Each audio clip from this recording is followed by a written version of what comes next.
Hello everyone, আসসালামু আলাইকুম। সবাই কেমন আছেন? আলহামদুলিল্লাহ, আমি ভালো আছি। বরাবরের মতো আজকেও একটা মিনি ব্লগ নিয়ে চলে আসলাম, আপনাদের সাথে শেয়ার করব। আজকে আমি সারাদিন কি কি কাজ করলাম বা কি কি করব সেগুলো আপনাদের সাথে শেয়ার করব। আজকে আমি সকালে সকাল 7টার দিকেই উঠলাম। এই তো আমি আজ সকাল সকাল ঘুম থেকে উঠে গেলাম, কারণ আজ আমার মেয়ের স্কুল আছে। ওকে সুন্দরভাবে সকালেই রেডি করে দিলাম। তারপরে এখন নাস্তা দিলাম, ওই খাচ্ছে খাবার। এইদিকে আমার ছেলেও মাশাল্লাহ উঠে গেছে ঘুম থেকে। জানি না ইদানিং কি হয়েছে, ওর বোন যখন স্কুলে যাবে সেই সময় ওর উঠা লাগে, তাই ওকে ওর বোনের সাথে বসে দিয়েছি। এই তো মাশাল্লাহ খেলা করতেছে।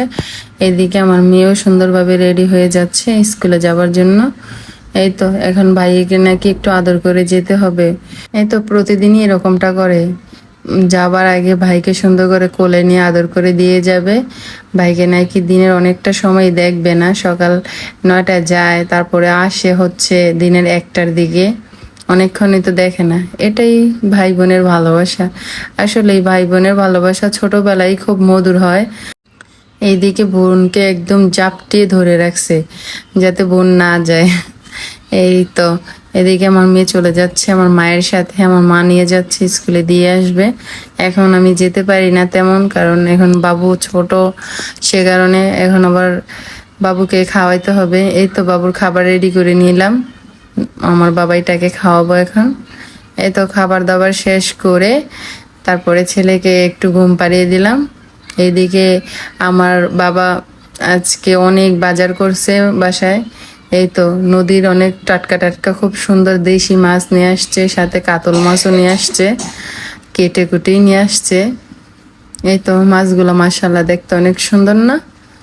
আপনারা কমেন্টে বলে যাবেন। এই তো এদিকে কিছু কাঁচা বাজারও নিয়ে আসছে। আর অবশ্যই বলে যাবেন কমেন্টে যে কার কার দেশি মাছ খেতে ভালো লাগে। আমাদের কিন্তু সব সময় এই দেশি মাছ খেতে ভালো লাগে এবং পছন্দ দেশি মাছই সব সময়। আর কমেন্টে বলে যাবেন অবশ্যই যে কার কার দেশি মাছ খেতে ভালো লাগে। আমাদের কিন্তু দেশি মাছ খেতে ভালো লাগে, আমরা সব সময় চেষ্টা করি দেশি মাছটা খাওয়ার জন্যই।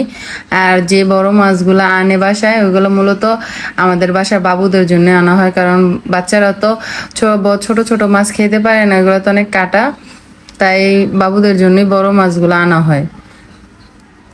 এইদিকে আমিও একটু হেল্প করার চেষ্টা করতেছি যাতে ওদের একটু হেল্প হয়, কারণ আজকে বাসায় অনেক কাজ।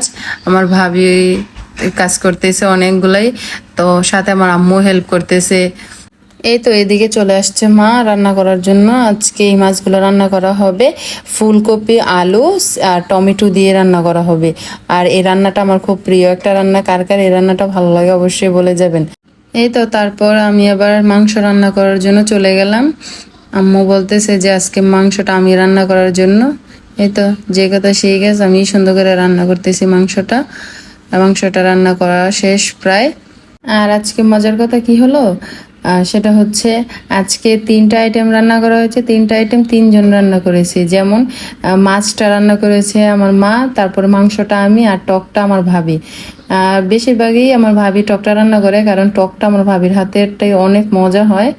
এই তো মানে অনেক মজা হয়, মানে কি বলবো, আমার টকটা খেতে অনেক পছন্দ। এটা হচ্ছে চালতা দিয়ে চিংড়ি মাছ দিয়ে রান্না করা হয়েছে টকটা।